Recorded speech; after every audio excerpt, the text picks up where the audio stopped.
जय हिंद दोस्तों, मैं आत्मा सिंह एक बार फिर से आप सभी दोस्तों का आपके अपने परिवार ज्ञान एकेडमी प्रयागराज में हार्दिक स्वागत एवं अभिनंदन करता हूं। दोस्तों, जैसा कि आपके लिए मैंने आगाज सीरीज लेके आया, आगाज सीरीज अंजाम तक जाने वाली है और मैंने आपसे यह भी वादा किया कि अगर आप लग कर मेरे साथ पढ़े, लग करके आपने मेरा सपोर्ट किया तो उससे ज़्यादा मेहनत मैं आपके लिए करूंगा और आपके लिए एक सीट फिक्स करवाऊंगा। दोस्तों, बिना देरी किए हुए बिल्कुल टॉपिक में आता हूं।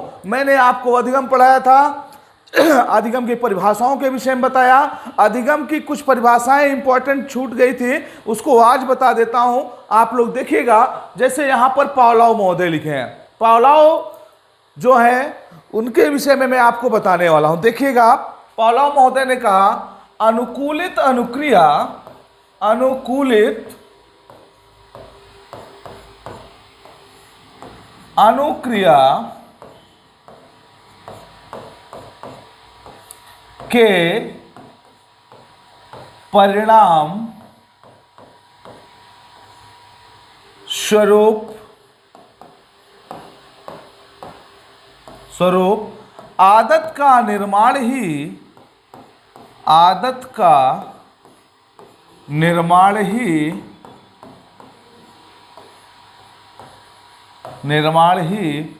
अधिगम कहलाता है। अधिगम कहलाता है। ठीक है। पावलोव महोदय ने क्या कहा दोस्तों? पावलोव महोदय ने अपना अधिगम का जो प्रैक्टिकल किया था वो डॉग पर किया था, है कि नहीं? डॉग पर उन्होंने अपना प्रैक्टिकल किया, तो वहां से उन्होंने एक चीज, एक परिभाषा निकाल के लाए और अधिगम को परिभाषित करने का उन्होंने प्रयास किया।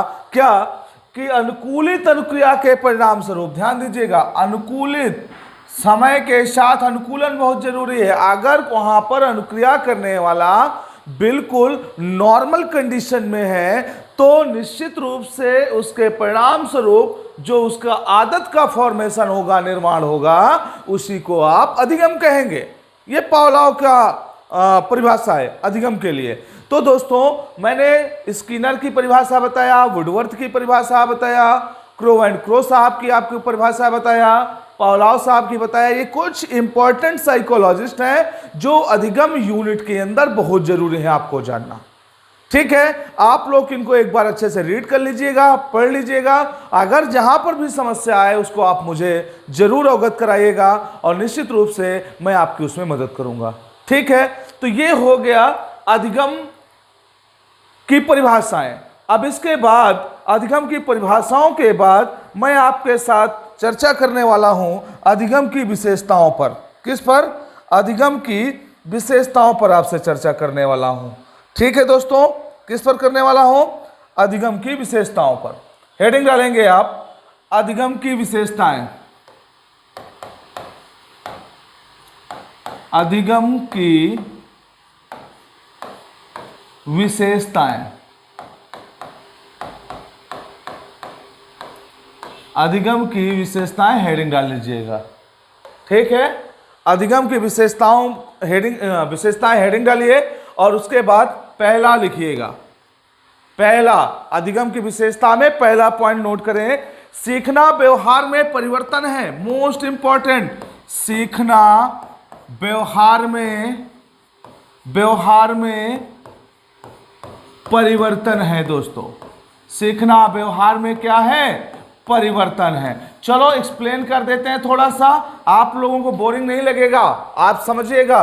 एक एक कैरेक्टरिस्टिक से, एक एक इसकी विशेषताओं से आपके सामने क्वेश्चन बनकर के आएंगे दोस्तों। क्योंकि आपको पता होना चाहिए, जो परिभाषा होती है उन्हीं में से छोटे छोटे पार्टों को काट करके विशेषताओं के रूप में वर्णन कर दिया जाता है। ठीक है ना? आप बिल्कुल इस पर हेडक ना करेगा, बिल्कुल हेडक नहीं करना। अरे आइए मेरे साथ एंजॉय करिए। ठीक, एंजॉय के साथ पढ़िए, बिल्कुल आनंदित होकर पढ़िए, कोई हेडक नहीं, बिंदास। क्योंकि मनोविज्ञान किसका है? क्या है? व्यवहार का विज्ञान है। और अगर मनोविज्ञान व्यवहार का विज्ञान है तो स्टेज किस बात की है कि नहीं? व्यवहारिकता में सीखेंगे। चलिए, तो कहा सीखना, क्या कहा गया? सीखना व्यवहार में परिवर्तन है। अब पता चला कोई उदंड बालक है, ऐसे समझना, कोई उदंड बालक है और अगर उसको उसके व्यवहार में हम परिवर्तन लाने में सफल हो गए और वह एक शांतिप्रिय और अच्छा बालक बन गया, शांत बालक बन गया, इतना भी शांत नहीं लेकिन ज्यादा उदंडता से कम में कन्वर्ट हो गया, तो कहीं ना कहीं उसके व्यवहार में जो हमने परिवर्तन लाया, उसको जो सिखाया, यही उसके जीवन के लिए अधिगम होता है। समझ में आई बात? आई कि नहीं, इतना बताइए। जैसे छोटे छोटे बच्चे होते हैं, उनकी दैनिक दिनचर्या होती है, उस दैनिक दिनचर्या में उनको नहीं पता होता बाबू कि उसको क्या करना चाहिए क्या नहीं करना चाहिए। क्या पीएचडी कर लिया है क्या छोटा सा बच्चा? नहीं, क्या ना। अब जब छोटा है वो बच्चा, उसको नहीं चीजें पता, तो उसको हमें बताना तो पड़ेगा। ए बाबू उठो, ब्रश कर लो ना, फ्रेश हो आओ ना, ब्रश करो, नहा लो, नाश्ता करो, ड्रेस पहनो, स्कूल जाओ। समझ गए ना? अगर बच्चों को ये नहीं बताया गया तो बच्चा क्या करेगा? उठेगा, कहे अम्मा रोटी दे दिया, खाए के भूख लागे। आप बताओ। अच्छा, अब अगर उसकी आदत में आप परिवर्तन नहीं लाएंगे तो जीवन पर्यंत वो इसी तरह से रहेगा, और जब तक उसमें परिवर्तन नहीं लाएंगे उसके व्यवहार में दोस्तों, तब तक वो बेहतर अधिगम कैसे कर सकता है? नहीं कर पाएगा ना। इसीलिए उत्तरोत्तर सीखना बहुत जरूरी है। जैसे वहां पर आपने देखा, स्किनर साहब ने उत्तरोत्तर सामंजस्य की प्रक्रिया अपने परिभाषा में बताया, यहां पर भी देखिएगा सीखना व्यवहार में क्या होता है, चेंज होता है। और मैंने अधिगम की परिभाषा में भी आपको बताया, अधिगम के अर्थ में आपको बताया। क्या बताया था अधिगम के अर्थ में? बताया था ना कि अधिगम के दो अर्थ होते हैं, एक सीखना, एक व्यवहार में परिवर्तन। सीखना संकीर्ण अर्थ होता है और व्यवहार में परिवर्तन एक लॉन्ग टर्म में अर्थ होता है। क्लियर? चलिए सेकंड में आ जाओ, सेकंड में आ जाओ, सेकंड ध्यान दीजिएगा, सेकंड विशेषता पे आ जाओ। किसके? अधिगम की सेकंड विशेषता देखिएगा आप लोग, अर्जित व्यवहार के प्रकृति, अर्जित व्यवहार की प्रकृति अपेक्षाकृत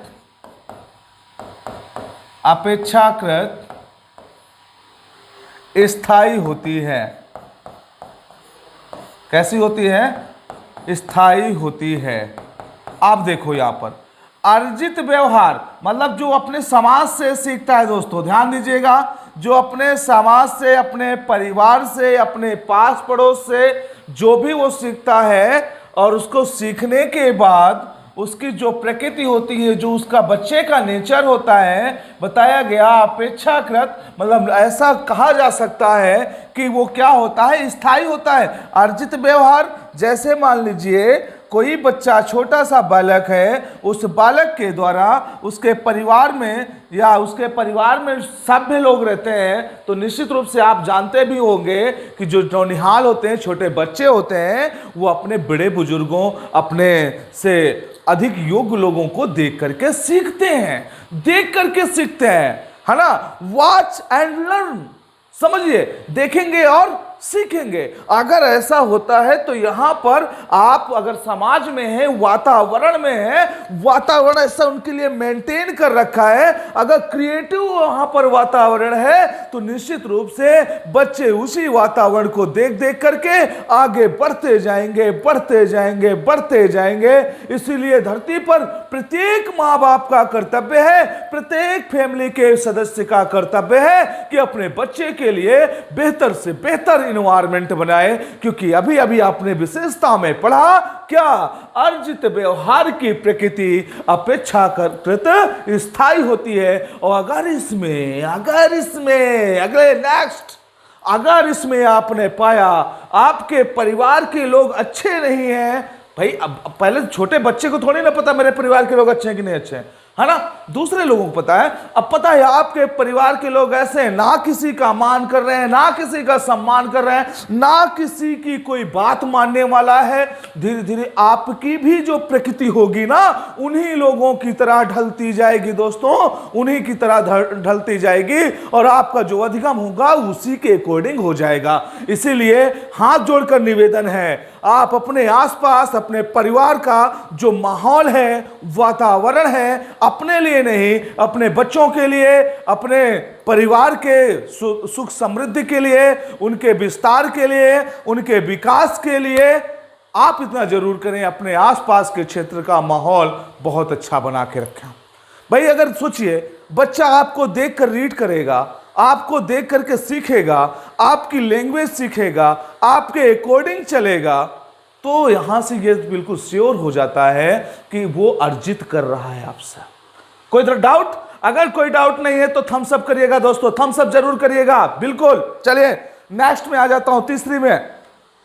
तीसरा देखिएगा, तीसरा क्या है, सॉरी तीसरा देखिएगा, 2 हो गए, सीखना, और ये इसको नोट डाउन भी करते जाइए, बिल्कुल लिखते जाइएगा। सीखना जीवन पर्यंत तक चलने वाली एक सतत प्रक्रिया है, समझिएगा। सीखना जीवन पर्यंत तक चलने वाली एक सतत प्रक्रिया है, कंटिन्यूअस चलेगा, ये सतत प्रक्रिया है। आप इसको देखिएगा, क्या बोला गया? सीखना जीवन पर्यंत तक चलने वाली एक प्रक्रिया है। मतलब ये सीखना ये नहीं है कि एक उम्र तक आप सीखे और इसके बाद ये सीखना बंद हो जाएगा। आप देखो, आपको एक इसका बेहतर उदाहरण दे देता हूं। कहने को कई साइकोलॉजिस्ट तो कहते हैं जन्म के बाद सीखना शुरू होता है, और एक अपवाद स्वरूप है। अगर आप देखें किसका, अर्जुन के पुत्र अभिमन्यु के विषय में आपने कहानी सुना होगा दोस्तों, नहीं सुना? चलिए 1 मिनट में बता देता हूं आपको। देखिए, अर्जुन के पुत्र अभिमन्यु जब गर्भ में थे अपनी मां के, तो अर्जुन के द्वारा अपनी पत्नी को चक्रव्यूह भेदन की कहानी सुनाई जा रही थी। तो गर्भ में रहते हुए भी अर्जुन ने चक्रव्यूह भेदन की कहानी को कंठस्थ कर लिया, सुन लिया, एडॉप्ट कर लिया था। लेकिन बताया जाता है कि अगले पल जब उन्होंने चक्रव्यूह से निकलने की बात बताना शुरू किया तो उनकी मां को नींद आ गई, और जब मां को नींद आ गई तो बच्चा भी सो गया, और वो फिर उसके बाद की घटनाक्रम को नहीं समझ पाया। तो बाबू, जैसे भ्रूण स्थापित होता है मां के गर्भ में, कहा जाए तो तब से ही उसका सीखना शुरू हो जाता है, और जीवन पर्यंत वो सीखता रहता है। मतलब जन्म से लेके अंत तक कुछ ना कुछ वो सीखता रहता है। अब देखिए बाबू, जरूरी नहीं सीखना का अर्थ केवल एजुकेशन से नहीं है। आप ही कभी नहीं समझिएगा कि नहीं सीखने का अर्थ केवल एजुकेशन से। अरे आप कहीं पर जाते हैं, कोई भी आपको कोई रास्ता बताता है, बाबू ये रास्ता बेहतर होगा, ये रास्ता अच्छा होगा, यहां तक कि आप बाइक से चले जा रहे हैं, बढ़िया कान में लीड उड लगाए, रास्ता भूल गए, है ना, रास्ता भूल गए। आजकल लीड नहीं लगाते, ब्लूटूथ लगाते हैं। क्या लगाते हैं? ब्लूटूथ। वो ऐसे करके ना यहाँ पे लगा लेते हैं, फिर उनको हारन पीछे का नहीं सुना, पू पू करते रहो, पता ही नहीं चलता उसको, ठीक है। तो जैसे वो लगा के चले जा रहे हैं, रास्ता भूल गए। अब आप पूछते हैं अंकल जी हमें फला गांव जाना है, बताइए। तो कहता है बाबू आप ऐसे चले, अब ब्लूटूथ नहीं निकाल रहा लड़का, कहते हैं आप ऐसे चले जाओ, वहां से राइट टर्न हो जाना, फिर आप जिस गांव जाना चाहते हैं पहुंच जाएंगे। अब वो राइट बताया, उसके समझ में आया कि लेफ्ट टर्न हो जाना। अब आगे वो गया, चौराहे से लेफ्ट टर्न हो गया। इसीलिए और एक बात बताऊं, गाड़ी चलाते वक्त कभी भी ब्लूटूथ का उपयोग नहीं करिएगा, कभी भी ब्लूटूथ का उपयोग नहीं करिएगा गाड़ी चलाते समय, क्योंकि इससे ना तो हॉर्न पता चलता है ना किसी की बात पता चलती है। तो गाड़ी चलाते समय कुछ लड़के हैं मेरे निगाह में जो मेरे से ऑफलाइन पढ़ते हैं, क्लासेस करते हैं, वो हमेशा एनी टाइम कान में लगाए। वो तो अब मजबूर रहते हैं, क्लास में क्या करें, नहीं क्लासियों में लगा लें, हमारी बात न सुने, वो ब्लूटूथ है कि सुने। हाँ, यही से हम कही थी भैया, सब लोगन का कही थी कि हमार बात का समझो और अपने माता पिता के लिए एक और बवाल न तैयार करो, समझ गए हो। यही से अपने माँ बाप के लिए, अपने जीवन के लिए इस तरह का रिस्क ना उठाएं, ठीक। चलिए, तो मैंने क्या कहा, अब उसको राइट बताया तो किधर मुड़ गया, लेफ्ट मुड़ गया। अब कहा, अब पता चला कि वहां पे उल्टा सीधा उसको बोल रहा है, लेकिन बाबा ने सही रास्ता बताया था। अब उसने जो रास्ता बताया उससे भी तो आपने सीखा नहीं सीखा किस रास्ते जाना है। तो अगर आप हमसे छोटे हैं, हम आपको कुछ बता रहे हैं और अगर आपके जीवन में इंपॉर्टेंट है तो आप उसको बिल्कुल से धारण करें। ठीक, चलिए, और अगर इंपॉर्टेंट नहीं छोड़ दीजिए, कोई जरूरी थोड़ी ना है कि नहीं। सीखना कब तक चलता है? जीवन पर्यंत तक चलने वाली प्रक्रिया है। नेक्स्ट, चलिए इसको नोट करिए, आगे बढ़ते हैं। नोट करिए इसको, नोट हो गया, चलते हैं। फोर्थ पॉइंट लिखिएगा। सीखना उद्देश्यपूर्ण होता है दोस्तों। सीखना कैसा होता है? सीखना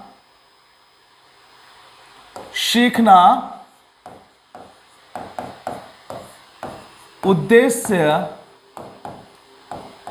पूर्ण होता है। सीखना कैसा होता है? उद्देश्य पूर्ण। तो अब बताइएगा आप, सीखना जो व्यक्ति सीखता है उसके पीछे कुछ ना कुछ उसका उद्देश्य होता है। अब दोस्तों, जैसे आप लोग मुझसे YouTube के माध्यम से या ऑफलाइन क्लासों के माध्यम से आप मुझसे साइकोलॉजी इन्वायरमेंट सीखते हैं, लर्न करते हैं, पढ़ते हैं, कोई ना कोई तो उद्देश्य है आपका। उद्देश्य क्या है? टेट क्लियर करना है या स्टेट क्लियर करना है, यह आपका उद्देश्य है। तो जो सीखना होता है वो उद्देश्य पूर्ण होता है। दोस्तों, इस बात को गौर करिएगा, और सीखने के लिए उद्देश्य का होना जरूरी होता है। ऐसा क्या बताएं आपको, ऐसा थॉर्नडाइक का जब नियम आप पढ़ेंगे, भूल एवं प्रयत्न का सिद्धांत, या उसी को कहते हैं त्रुटि एवं प्रयास का सिद्धांत, तब आप वहां पर देखेंगे कि जो थॉर्नडाइक साहब ने बताया कि स्टिमुलस अगर सामने हो जाए तो अधिगम की प्रक्रिया अपने आप तेज हो जाती है। समझ गए ना? तो अगर आपके सामने स्टिमुलस है तो अधिगम की जो प्रक्रिया है उसका क्या कहना, स्पीड झक झक झक झक झक झक झक झक मतलब बढ़ जाएगी। और अगर आपके सामने कोई स्टिमुलस नहीं है, हाँ सीख तो रहे हैं ऐसे, जैसे कुछ लोगों के कमरे में गर्मी का टाइम आ गया और वो कंडेंसर नहीं बदले तो उनका पंखा कैसे चलता है, ऐसे देखो, चुम चुम चुम चुम। जानते हैं क्यों? क्योंकि उसके सामने कोई उद्देश्य नहीं है, बस चल रहा है। लेकिन अगर उसके सामने ये उद्देश्य हो जाए, गर्मी को दूर करना है, कंडेंसर चेंज कर दीजिए ना, तो ऐसे चलेगा, सु सु सु सु सु सु सु सु सु ऐसे चलेगा फिर, और गर्मी को दूर करेगा। तो आवश्यकता होनी चाहिए, आवश्यकता। अगर आपके सीखने की आवश्यकता है, कोई उद्देश्य है प्राप्त करने का, तो निश्चित रूप से आप सीख जाएंगे। और अगर आपके पास कोई उद्देश्य नहीं सीखने के लिए, तो बाबू कोई कितना भी प्रयास कर ले, घोट घोट के पिया दे नोट्स, लेकिन आप कभी नहीं सीख पाएंगे, क्योंकि आपके अंदर सीखने की लालसा होनी चाहिए।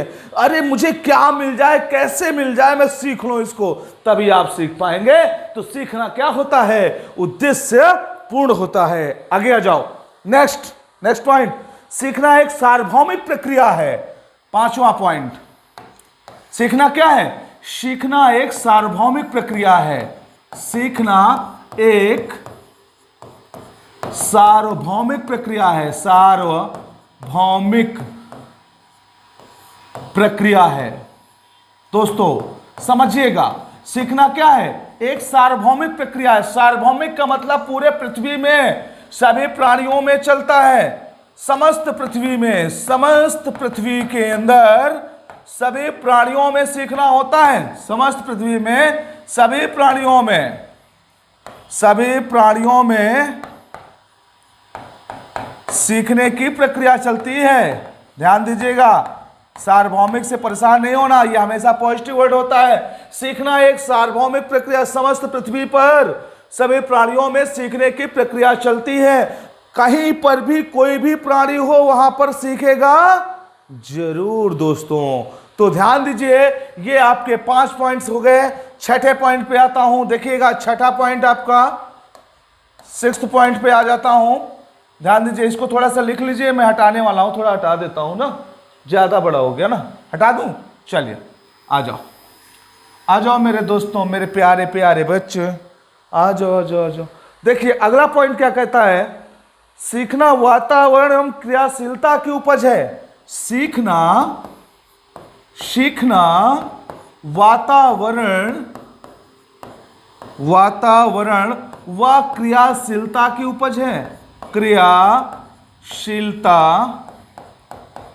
की उपज है। समझना है इसको। फिर वही बात, सीखना क्या है?